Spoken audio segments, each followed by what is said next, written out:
नौकरी के बाजार के जो पुराने नियम थे ना, वो सब अब खत्म हो चुके हैं। और अगर किसी को लगता है कि उनकी ऑफिस की डेस्क जॉब एकदम सेफ है, तो सच कहूं, वो बहुत बड़ी गलतफहमी में जी रहे हैं। चलिए इस पर गहराई से नजर डालते हैं और समझते हैं कि इस एआई के दौर में खुद को बचाया कैसे जाए। और ये कोई दूर की बात नहीं है, ये आज की हकीकत है। वर्ल्ड इकोनॉमिक फोरम का अनुमान है कि एआई और बड़े आर्थिक बदलावों की वजह से जानते कितनी 9.2 करोड़ नौकरियां खत्म हो जाएंगी। ये एक ऐसी सुनामी है जो दरवाजे पर दस्तक नहीं दे रही, बल्कि दरवाजा तोड़कर अंदर आ चुकी है। देखिए, दशकों से हमें एक ही कहानी सुनाई गई है कि रोबोट्स आएंगे और पहले फैक्ट्री मजदूरों की नौकरियां खा जाएंगे। लेकिन अब खेल पूरी तरह से पलट चुका है। इसे ही कहते हैं द ग्रेट इन्वर्जन। अब व्हाइट कॉलर मतलब ऑफिस में बैठकर दिमागी काम करने वालों की नौकरियां सबसे ज्यादा खतरे में है, न कि हाथ से काम करने वालों की। जरा इन आंकड़ों पर नजर डालिए। ये मैकेंजी की एक रिपोर्ट से है और ये सच में आंखें खोल देने वाले हैं। जनरेटिव एआई हमारे काम करने के तरीके को पूरी तरह से बदल सकता है। ये कर्मचारियों के 60 से 70% समय को ऑटोमेट कर सकता है। जरा सोचिए, हमारे रोज के काम जैसे डेटा एंट्री, रिपोर्ट बनाना या फिर ईमेल्स का जवाब देना, ये सब अब एआई के निशाने पर है। तो सवाल ये है कि आखिर ऐसा हो क्यों रहा है?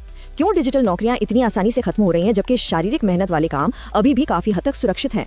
इसका जवाब टेक्नोलॉजी के एक बहुत ही दिलचस्प सिद्धांत में छिपा है।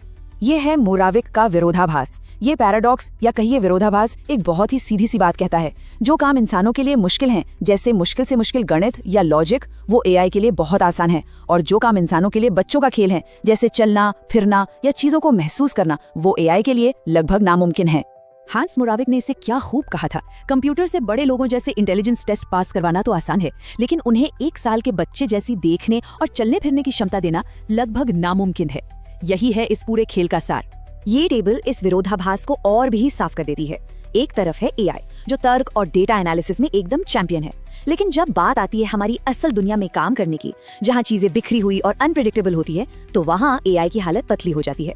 और दूसरी तरफ है हम इंसान, जिन्हें लाखों सालों के विकास ने इस फिजिकल दुनिया का बेताज बादशाह बना दिया है। तो चलिए अब बात करते हैं उस मजबूत किले की जिसे रोबोट्स भेद नहीं सकते। यहाँ हम 2 ऐसी नौकरियों की बात करेंगे जो पूरी तरह से महफूज हैं। पहली नौकरी है स्किल्ड ट्रेड्स। जरा सोचिए एक इलेक्ट्रिशियन के बारे में जो किसी पुरानी तंग जगह में तारों को ठीक कर रहा है, या एक प्लम्बर जो एक लीक हो रहे पाइप को ठीक करने में लगा है। ये काम इतने बेतरतीब और उलझे हुए होते हैं कि कोई भी रोबोट इसे भरोसे के साथ कर ही नहीं सकता। और यही वजह है कि इन नौकरियों की डिमांड आसमान छू रही है। अकेले अमेरिका में हर एक नए स्किल्ड वर्कर के लिए 20 नौकरियां खाली पड़ी हैं। सोचिए ये कितना बड़ा मौका है। और सुनिए, ये सिर्फ अमेरिका का हाल नहीं है, ये पूरी दुनिया की कहानी है। ऑस्ट्रेलिया में लगभग आधे ट्रेड रोल्स के लिए लोग ही नहीं मिल रहे। न्यूजीलैंड जैसे देश तो अपने आप्रवासन कानून बदल रहे हैं ताकि वे दूसरे देशों से स्किल्ड ट्रेड वर्कर्स को बुला सकें। ये एक ग्लोबल संकट भी है और एक ग्लोबल अवसर भी। दूसरी नौकरी है फिजिकल थेरेपिस्ट। ये काम सिर्फ एक्सरसाइज बताना नहीं है, इसमें मरीज की मांसपेशियों के तनाव को महसूस करना, दर्द को समझना और फिर उसके हिसाब से इलाज करना शामिल है। ये दिमाग की समझ और हाथों के हुनर का वो मेल है जो कोई मशीन नहीं कर सकती। और इसकी जरूरत तेजी से बढ़ रही है। इसकी सबसे बड़ी वजह हमारी दुनिया की बढ़ती उम्र। लोग बूढ़े हो रहे हैं। एक अनुमान है कि 2030 तक दुनिया भर में 1 करोड़ स्वास्थ्य कर्मियों की कमी होगी। हाँ, एआई इसमें मदद कर सकता है, लेकिन मरीज को जो सुकून और इलाज एक इंसान के हाथों से मिलता है, वो मशीन नहीं दे सकती। तो फिजिकल दुनिया तो एक किला है ही, लेकिन एक और किला है जहां मशीनें कभी नहीं पहुंच सकती, और वो है इंसानी रिश्तों और भरोसे का किला। तीसरी नौकरी है एलीट सेल्स नेगोशिएटर्स। हाँ, एआई छोटे मोटे सेल्स के काम कर सकता है, ईमेल लिख सकता है, पर जब दांव पर करोड़ों की डील लगी हो, तब कोई भी सीईओ किसी चैटबॉट से हाथ नहीं मिलाने वाला। यहाँ गहरे इंसानी भरोसे की जरूरत होती है। हार्वर्ड बिजनेस रिव्यू का ये डेटा इस भरोसे की खाई को साफ साफ दिखाता है। केवल 6% कंपनियां ही अपने जरूरी कामों के लिए एआई पर पूरी तरह से भरोसा करती हैं। बड़ी डील्स में भरोसे की यही कमी इंसानी नेगोशिएटर्स को अनमोल बना देती है। ये तुलना देखिए, सब कुछ साफ हो जाएगा। एआई नए ग्राहक ढूंढने या प्रपोजल लिखने में बेहतर हो सकता है, लेकिन जब बात बड़े अधिकारियों का भरोसा जीतने और एक मुश्किल डील को फाइनल करने की आती है, वहां इंसान को कोई नहीं हरा सकता। चौथी नौकरी है मनोवैज्ञानिक और थेरेपिस्ट। मानसिक स्वास्थ्य के क्षेत्र में जो सबसे जरूरी चीज है वो है थेरेप्यूटिक अलायंस, यानी मरीज और थेरेपिस्ट के बीच भरोसे और हमदर्दी का रिश्ता। एआई हमदर्दी दिखा तो सकता है, पर महसूस नहीं कर सकता। क्लार्ना का केस स्टडी तो एक सीधी सीधी चेतावनी है। उन्होंने क्या किया, 700 कस्टमर सर्विस एजेंट्स को हटाकर एक एआई चैटबॉट लगा दिया।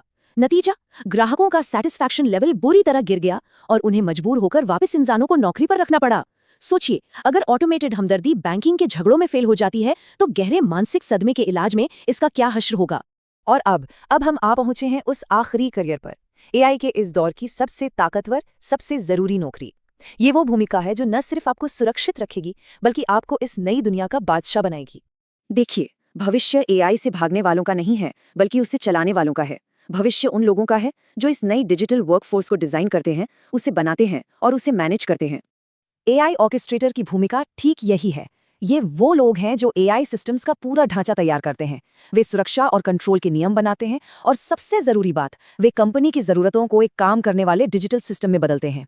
MIT की ये रिसर्च कहती है कि जब किसी आइडिया को हकीकत में बदलने का खर्च लगभग 0 हो जाता है, तब असली कीमत उस इंसान की होती है जो उस मुश्किल आइडिया को एक भरोसेमंद सिस्टम में ढाल सके। ऑर्केस्ट्रेटर बिल्कुल यही काम करता है। तो आखिर में सवाल ये नहीं है कि AI नौकरी लेगा या नहीं, वो तो होना ही है। सवाल ये है कि क्या हम चुपचाप बैठकर तमाशा देखेंगे या फिर हम वो बनेंगे जो इन कठपुतलियों की डोर अपने हाथ में थामेगा। फैसला आपके हाथ में है।